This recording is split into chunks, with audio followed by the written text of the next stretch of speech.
Friends, welcome to रिति study hub. तो आज का जो हमारा टॉपिक है वो है कि कैसे हमने जो है ग्रिड व्यू के अंदर इमेजेस को एडिट करना है, या कह सकते हो कि अपलोड वाला जो कंट्रोल है वो ग्रिड व्यू के अंदर एडिट टेम्पलेट में कैसे यूज़ करना है। तो सबसे पहले मेरे पास ये एक रनिंग प्रोजेक्ट है, इसकी मैं वर्किंग आपको समझा दूंगा, उसके बाद में आपको बताऊंगा कि कैसे आप बड़े इजी वे के साथ ये वाला जो एग्ज़ाम्पल है या प्रोजेक्ट है वो क्रिएट कर सकते हैं। तो सबसे पहले ये मेरे सामने एक ग्रिड व्यू डिस्प्ले हो रहा है। तो इसके 3 कॉलम है, एक है मूवी आईडी, सेकंड है मूवी नेम, थर्ड है पिक्चर। तो जैसे ही मैं एडिट बटन या एडिट लिंक के ऊपर क्लिक करूँगा तो मेरे पास ये देखिए जो रो है, पर्टिकुलर रो है वो एडिटेबल हो गई है। और जो मेरा पिक्चर है उसमें जो बटन शो हो रहा है वो है फाइल अपलोड वाला बटन। तो जैसे ही मैं यहाँ से क्लिक करूँगा और यहाँ से कोई इमेज सेलेक्ट कर लेता हूँ और यहाँ पे मैं मूवी का नेम चेंज कर देता हूँ, और जैसे ही मैं अपडेट के ऊपर क्लिक करता हूँ तो मेरा देखिए जो फर्स्ट रो थी उसका मूवी नेम और उसकी पिक या पिक्चर वो चेंज हो चुकी है। तो ऐसे आप जो एडिट बटन है या कह सकते हो जब आप किसी ग्रिड व्यू की रो को एडिट करोगे तो उसमें आप टेक्स्ट बॉक्स तो बड़ी इजी वे के साथ डिस्प्ले करवा सकते हो, मगर जो अपलोड वाला बटन है उसको शो करवाने के लिए या उसकी वर्किंग को इम्प्लीमेंट करने के लिए आपको थोड़ी ज़्यादा कम्प्लेक्स कोडिंग करनी पड़ेगी। तो उस कोडिंग के बारे में आपको आज मैं बताऊंगा कि कैसे वो कोडिंग आप यूज़ करके अपने जो ग्रिड व्यू के अंदर एडिट वाली ऑप्शन के अंदर जो है आप अपलोड वाला बटन जो है इम्प्लीमेंट कर सकते हैं। तो चलिए, इस प्रोजेक्ट की वर्किंग तो आपको समय लग ही गई है। तो मेरा जो हेडिंग है आज की एग्जांपल का और प्रोजेक्ट का वो है रिट्रीव और अपडेट, या फिर कह सकते हो edit image data using grid view template fields. तो जो हमने फील्ड्स यूज़ करने हैं वो है टेम्पलेट फील्ड्स। तो चलिए ये प्रोजेक्ट क्रिएट कैसे करना है वो देख लेते हैं। तो सबसे पहले इस प्रोजेक्ट को मैं क्लोज़ कर देता हूँ और उसके बाद में इस पूरे प्रोजेक्ट को ही मैं सॉल्यूशन को ही क्लोज़ कर देता हूँ। तो चलिए सबसे पहले एक नया प्रोजेक्ट ऐड करते हैं अपने पीसी के ऊपर।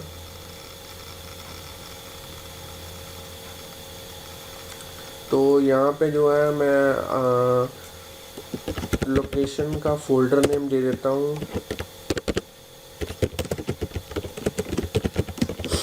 और यहाँ पे मैं एप्लीकेशन का नेम लिख देता हूँ और चलिए यहाँ से ASP.NET वेब एप्लीकेशन और क्लिक कर देते हैं ओके बटन के ऊपर।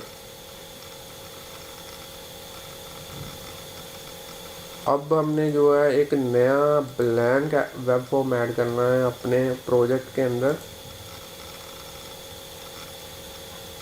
सबसे पहले यहाँ से सिलेक्ट करेंगे वेब फॉर्म जो कि हमें अवेलेबल है वेब के अंदर, और यहाँ से इसका नेम हम लिख सकते हैं अपने अकॉर्डिंगली। मैं यहाँ पे लिख देता हूँ होम पेज और इसको ऐड कर देता हूँ अपने प्रोजेक्ट के अंदर। तो चलिए मेरा जो फॉर्म है, वेब फॉर्म है, वो ऐड हो चुका है प्रोजेक्ट के अंदर।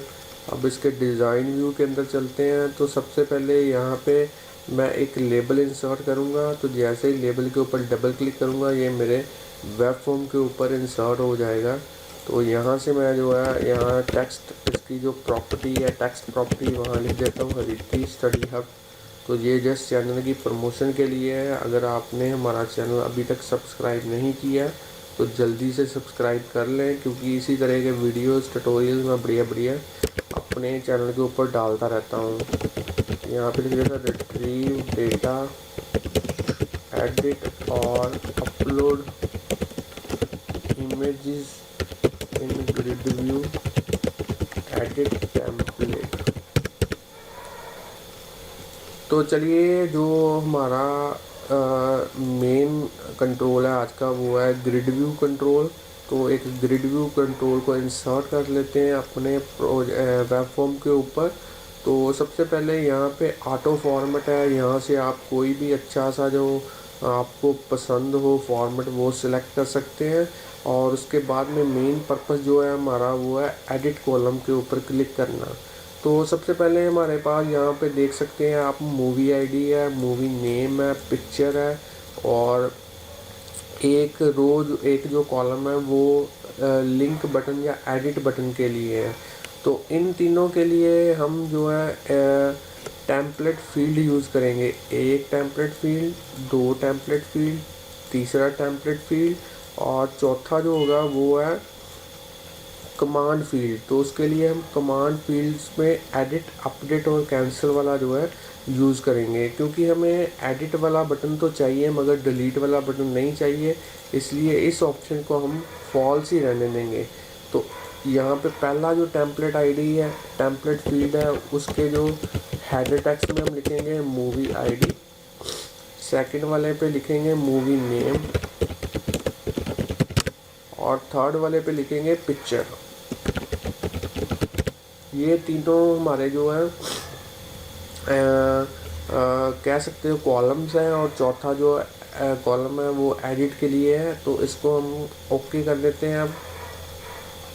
तो ये देखिए हमारे पास जो है एक्स्ट्रा कॉलम्स भी नज़र आ रहे हैं, शो हो रहे हैं। इनको विजिबल, इनकी फॉल्स करने के लिए हम सबसे पहले प्रॉपर्टीज़ में जाएंगे और यहाँ से जो है इस ऑप्शन को फॉल्स कर देंगे। ये ऑप्शन है ऑटो जनरेट कॉलम्स।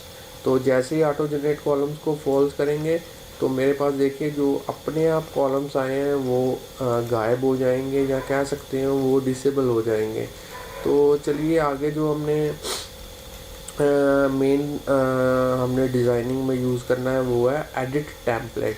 तो जैसे एडिट टेम्पलेट के ऊपर जाएंगे तो सबसे पहले हम आइटम टेम्पलेट में अपने कुछ कंट्रोल इंसर्ट करेंगे ताकि डेटा विजिबल हो हमारे पास ग्रिड व्यू के अंदर। तो सबसे पहले यहाँ पे हम एक लेबल ले लेते हैं।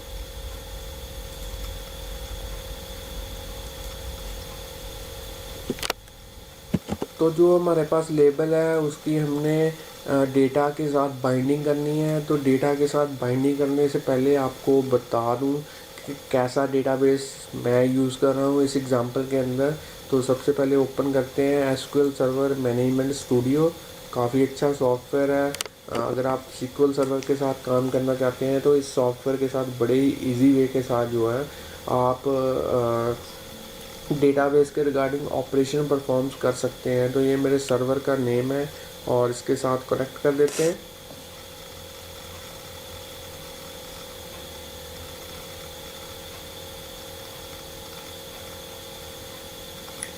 तो जो डेटाबेस मैं यूज़ कर रहा हूँ वो आपको पहले मैं उसका नेम दिखा देता हूँ। तो मेरे पास जो डेटाबेस है वो है मूवी बॉलीवुड, और इसके अंदर जो मैंने टेबल यूज़ किया है उसका नेम मैंने रखा है मूवी लिस्ट। इसका डिज़ाइन एक बार आपको मैं दिखा देता हूँ।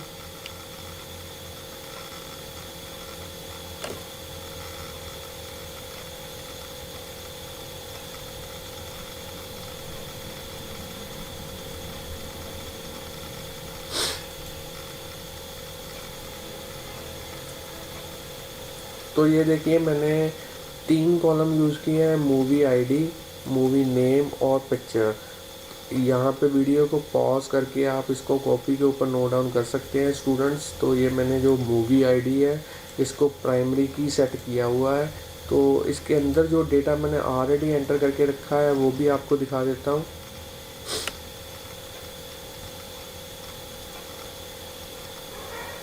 तो ये देखिए मैंने पहले मूवी आईडी, मूवी नेम, उसके बाद में एक पिक नाम का लिंक सेव किया है पिक फोल्डर के अंदर, ये वाली पिक। तो जो ये लास्ट वाला पिक वाला फोल्डर है वो कैसे क्रिएट करना है वो आप यहाँ से क्रिएट कर सकते हैं। जैसे मैं इसके ऊपर क्लिक करूँगा यहाँ पे न्यू फोल्डर, और यहाँ लिख देता हूँ पिक। और जो मेरे पास है पिक्स है वो पिक्स भी मैं यहाँ पे क्लिक करूँगा, और यहाँ से क्या करते हैं एग्जिस्टिंग आइटम्स कर देते हैं। और मेरे पास जो है सारी पिक्स पड़ी हुई है डेस्कटॉप के ऊपर।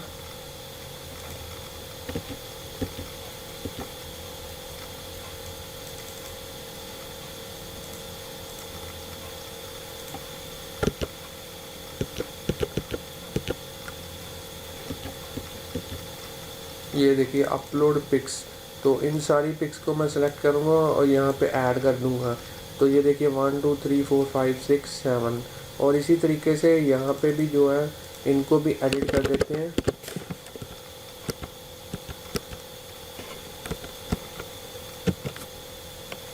यहाँ पे लिख देते हैं 5, ताकि पहली बार जो हमारे पास पिक्स शो हों वो प्रॉपरली शो हों। तो ये मेरा पुराना डेटाबेस बना हुआ है, इसलिए यहाँ पे जो है पुरानी पिक्स का लिंक शो हो रहा है। तो ये देखिए ये मेरा अब रेडी है डेटाबेस भी। और चलिए अब जो हमने करनी है वो कोडिंग करनी है, तो उसको मैं क्लोज़ कर देता हूँ। आप भी ऐसा टेबल जो है क्रिएट कर सकते हैं। तो एक बार मैं कॉलम देख लेता हूँ फिर से दोबारा से। तो स्टूडेंट्स अब हमने एडिट डेटा बाइंडिंग करनी है। सबसे पहले टेक्स्ट, और यहाँ पे हमने इवैल फंक्शन यूज़ करना है, और उसके बाद में जो टेबल के अंदर हमारा पहला कॉलम था उसका नेम लिखना है, वो था मूवी आईडी, और इसको ओके कर देते हैं। और अब इसको जो है सेंटर्ड कर देते हैं।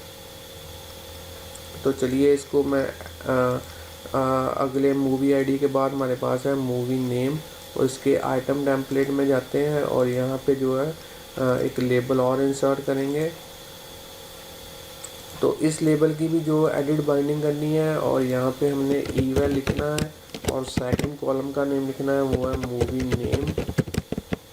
इसको भी ओके कर देते हैं। और अब हमने जो है फिर से दोबारा से जाना है तीसरे वाले पे पिक्चर के अंदर, और यहाँ पे हमने जो है एक इमेज इंसर्ट करनी है, क्योंकि यहाँ पे हम इमेज शो करवाना चाहते हैं। और इस इमेज की जो है इसकी भी बाइंडिंग करनी पड़ेगी हमें। और यहाँ पे हम इमेज यूआरएल सेलेक्ट करेंगे और यहाँ पे लिखेंगे इवैल, और उसी तरीके से फिर से लिखेंगे पिक्चर। इसको ओके कर देते हैं। तो चलिए इसको अभी क्या करते हैं, अभी हम जो इसको एंड टेम्पलेट कर देते हैं और एक बार रन करके देखेंगे। तो रन करने से पहले यहाँ पे कॉलम जो है उनको सेंटर्ड कर देते हैं। तो सेंटर में अलाइनमेंट करने के लिए यहाँ पे जाएंगे, हॉरिजॉन्टल अलाइनमेंट सेंटर कर देंगे।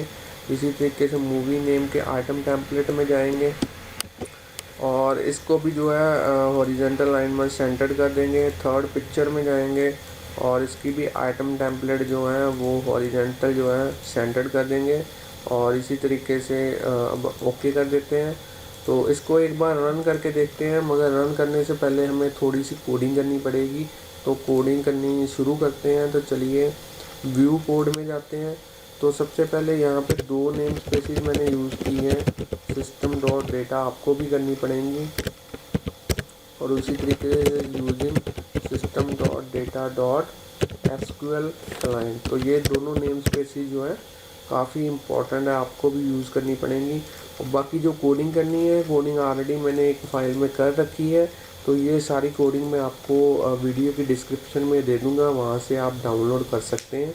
तो सबसे पहले यहाँ से मैं एक फ़ंक्शन क्रिएट करना है, बाइंड नाम का फ़ंक्शन। तो यहाँ पे हम फंक्शन को क्रिएट करेंगे, बाइंड नाम के फंक्शन को। तो आप वीडियो को पॉज करके यहाँ से भी जो कोडिंग है इसको नोट डाउन कर सकते हैं। पहले काफ़ी टाइम मैंने ये कोडिंग आपको समझाई हुई है पिछले ट्यूटोरियल्स में कि इमेज को अपलोड कैसे करना है, इमेज को डिस्प्ले कैसे करना है। तो कोडिंग वहाँ से आप समझ सकते हैं। तो चलिए ये मेरा बाइंड वाला जो फंक्शन है वो बन चुका है। अब हमने जो पेज लोड है उसके ऊपर कोडिंग करनी है। तो ये मेरे पास जो है पेज लोड के ऊपर भी मैंने कोडिंग कर दी। और अब जो मेरे पास नेक्स्ट कोडिंग्स हैं वो भी आपको बता देता हूँ कैसे करनी है। तो सबसे पहले एक कोडिंग आपने करनी है रो एडिटिंग के ऊपर। तो जैसे ही मैं इसके ऊपर क्लिक करूँगा अपने ग्रिड व्यू के अंदर और इसके इवेंट्स के अंदर जाऊँगा यहाँ पे, और यहाँ पे आप देख सकते हैं रो एडिटिंग वाली जो है ये मेरे पास जो प्रॉपर्टीज या इवेंट है इसके ऊपर डबल क्लिक करना है। तो जैसे ही डबल क्लिक करेंगे ये मेरे पास रो एडिटिंग नाम का एक इवेंट ओपन हो चुका है। तो यहाँ पे मैं ये कोडिंग कॉपी पेस्ट कर दूँगा। इसी तरीके से मैंने कैंसिल के ऊपर भी करनी है और पेज इंडेक्स के ऊपर भी करनी है। तो कैंसिल वाली कोडिंग यहाँ से कॉपी कर लेते हैं। तो अब फिर से वही चलते हैं। अपने ग्रिड व्यू को पहले सिलेक्ट करते हैं और यहाँ से कैंसिल वाला देखते हैं। यहाँ से एक बार फिर से देख लेते हैं, कैंसलिंग रो कैंसलिंग एडिटिंग, यहाँ पे क्लिक करते हैं और यहाँ पे हम कोडिंग करेंगे दोबारा से। और फिर से इसी तरीके से हम पेज इंडेक्सिंग चेंज्ड पे जाएंगे। तो ये देखिए पेज इंडेक्स चेंज्ड और चेंजिंग दो है, तो पेज इंडेक्स चेंज्ड के ऊपर हम कोडिंग करेंगे और इसके ऊपर फिर से कोडिंग की 3rd नंबर वाली कोडिंग। तो ये सारी कोडिंग आपको मैं वीडियो के डिस्क्रिप्शन में दे दूंगा। तो ये है रो अपडेटिंग वाली कोडिंग, इसको भी कॉपी कर लेते हैं। और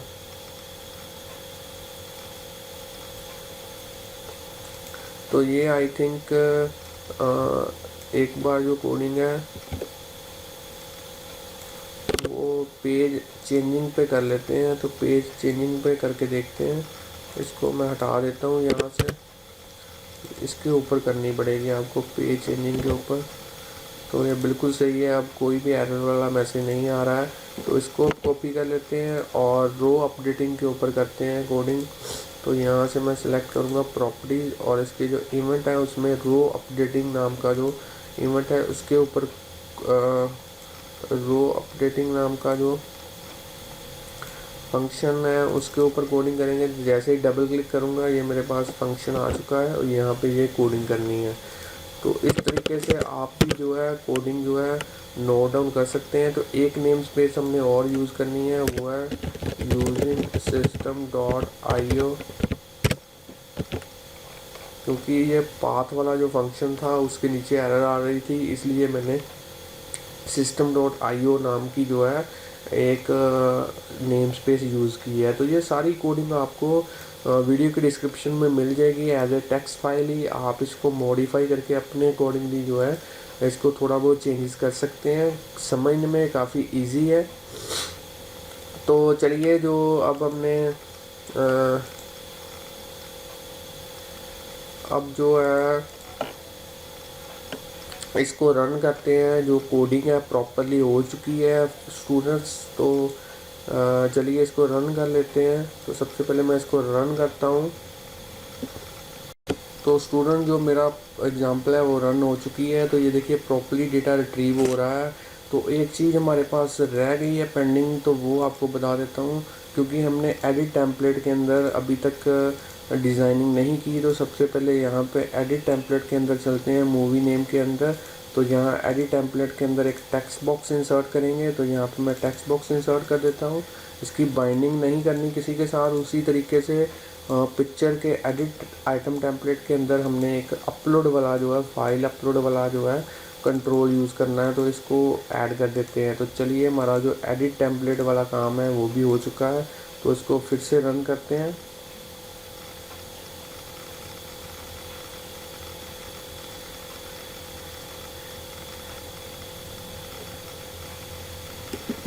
तो जो मेरे पास है डेटा रिट्रीव हो चुका है। तो चलिए किसी एक रो को एडिट करके देख लेते हैं। तो इसको एडिट करते हैं दंगल को। तो जैसे ही मैं दंगल के ऊपर क्लिक करूँगा तो ये देखिए यहाँ पे मेरे पास नेम नहीं आ रहा है। क्यों नहीं आ रहा है? क्योंकि मैंने इसकी टेक्स्ट बॉक्स की बाइंडिंग नहीं की। तो बाइंडिंग इसकी भी कर लेते हैं। चलिए इसको कैंसिल कर देते हैं। तो एक बार प्रोजेक्ट को स्टॉप करते हैं। तो यहाँ पे चलते हैं एडिट टेम्पलेट के अंदर और यहाँ पे मूवी के एडिट टेम्पलेट के अंदर चलते हैं और इसकी भी बाइंडिंग कर देते हैं हम ईवेल मूवी नेम के साथ। तो चलिए इसको ओके कर देते हैं और इसको भी एंड टेम्पलेट कर देते हैं और फिर से रन करते हैं अपने एग्ज़ाम्पल को। तो फिर से स्टूडेंट मैंने इस एग्ज़ाम्पल को रन कर दिया है। तो इसको पहले चेंज कर लेते हैं। तो सबसे पहले ये देखिए यहाँ पे मूवी नेम आ रहा है, तो इसको मैं कर लेता हूँ काबिल और यहाँ से फ़ाइल को चूज़ करना चाहता हूँ तो कर सकता हूँ। अगर इसी तरीके से अपडेट कर दूँगा तो कोई बात नहीं, मेरा अकेला मूवी नेम ही अपडेट होगा।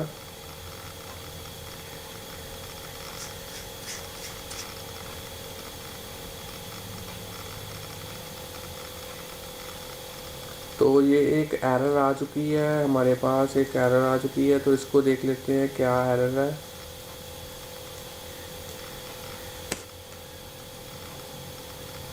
तो यहाँ पे नल आ रहा है कुछ, तो देख लेते हैं। हमने यहाँ पे बाइंडिंग कर रखी है एडिट आइटम टेम्पलेट के अंदर, हमने शायद मूवी आईडी नहीं लगाया, तो बिल्कुल ठीक है, मूवी आईडी ही है यहाँ पे।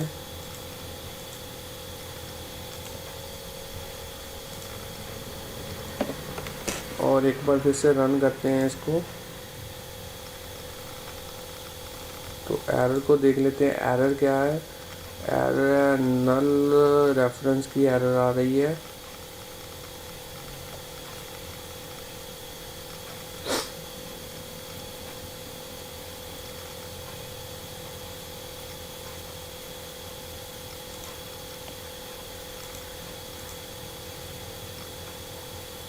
चलिए यहाँ पे एक बार फिर से करके देख लेते हैं।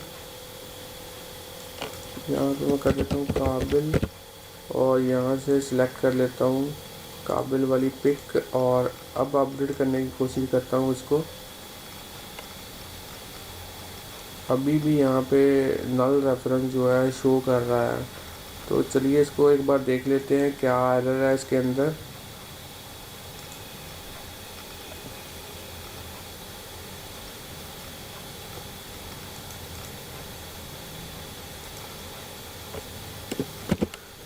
तो स्टूडेंट चलिए अब इसके भी जो एडिट यहाँ पे मूवी आईडी का जो एडिट आइटम टेम्पलेट है, यहाँ एक लेबल और इंसर्ट कर लेते हैं, शायद इसी वजह से एरर आ रही है। तो इसको एडिट डेटा बाइंडिंग कर देते हैं। तो यहाँ पे मैं लिख देता हूँ ईवेल, और यहाँ पे लिख देता हूँ मूवी आईडी, और इसको ओके कर देते हैं। तो चलिए इसको अब रन करके देखते हैं।